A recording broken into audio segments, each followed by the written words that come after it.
Okay, hi interior design. So I wanted to give you some quick tips on how to use Canva to create a poster for our accessory mood board assignment. So there is a video linked to the assignment that goes over some really great styling tips for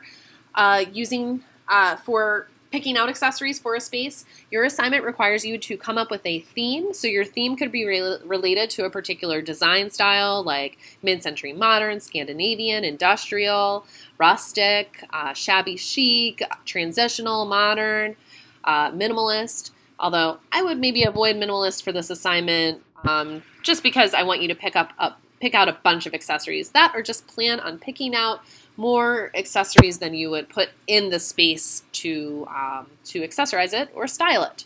So the video that I linked to the assignment is about styling a space, and styling a space involves choosing accessories. And so when we think about accessories, I wanted you to make sure that you included 3 different categories, and then you could also add additional ones beyond what I'm requiring. So laying out your poster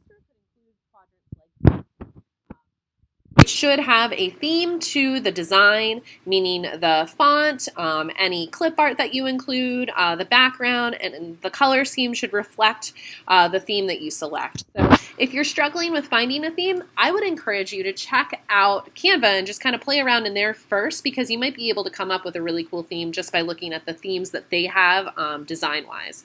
Okay, so elevated accessories are going to be things that are like on the wall, like artwork, or like a hanging planter, or things that you would put on a shelving unit. If you're thinking about putting something like styling like a shelf, like a bookshelf, include a picture of that bookshelf here. So otherwise it should be things that we know are going to be hanging. I also am not opposed to you including things like decorative pendant lights here. That's fine too. Lighting really is kind of a separate category from accessories, but like something like a pendant light that's really decorative, I think that you could use that too. It's technically not, it falls under a different category.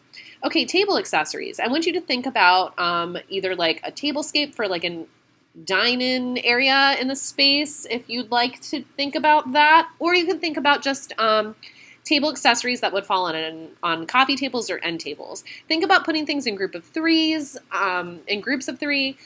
Make sure that you pick things that would go together, that they jive with the overall theme of your accessory mood board, but also have some contrast and kind of different heights to help kind of create interesting proportions and that they kind of mesh together. So coffee table books, fair game, other little tchotchkes, something living is really great to keep in a space. So a plant or a floral arrangement, vases, other decorative things that you could use to make a coffee table or end tables, feel finished and feel styled in a space. Textiles. So the video that I linked has really great tips on putting patterns together, and also again, using different types of throw pillows.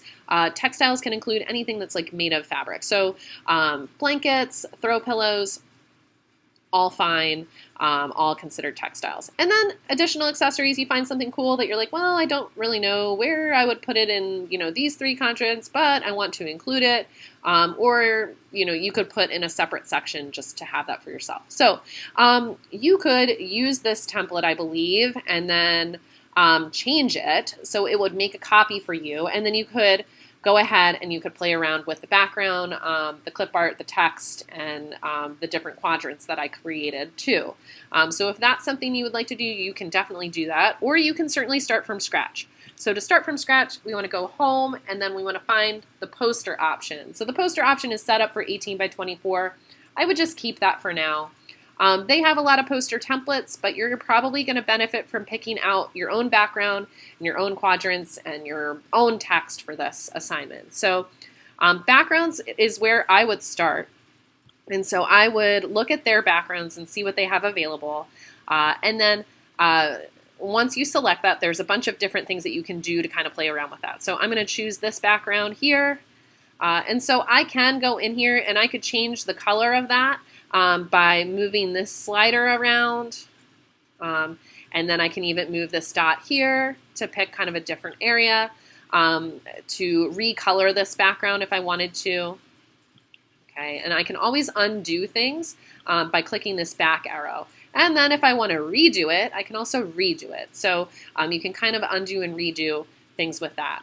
There's other effects here too that you can play around with your background, or really a lot of different things. So there's there is a background remover for an image that we'll talk about later.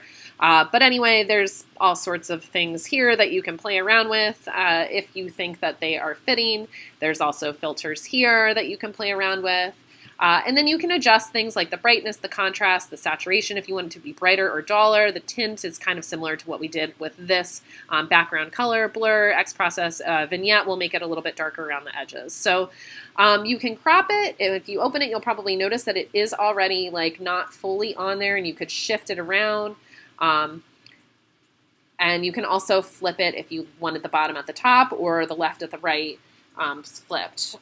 There's also a transparency slider here that you can make it darker or lighter. And certainly if you want to make it so that way you don't move it later on, that you don't accidentally select it and shift it, if you hit this lock key, then it will be stuck in place. And you don't have to worry about accidentally nudging it around. So if you want to unlock it, you have to click on it and then hit the unlock button. But I'm just going to leave that locked the way that it is.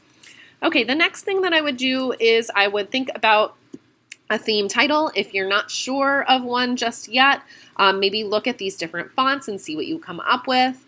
You can kind of go through here, and then you can come up with your actual title later on.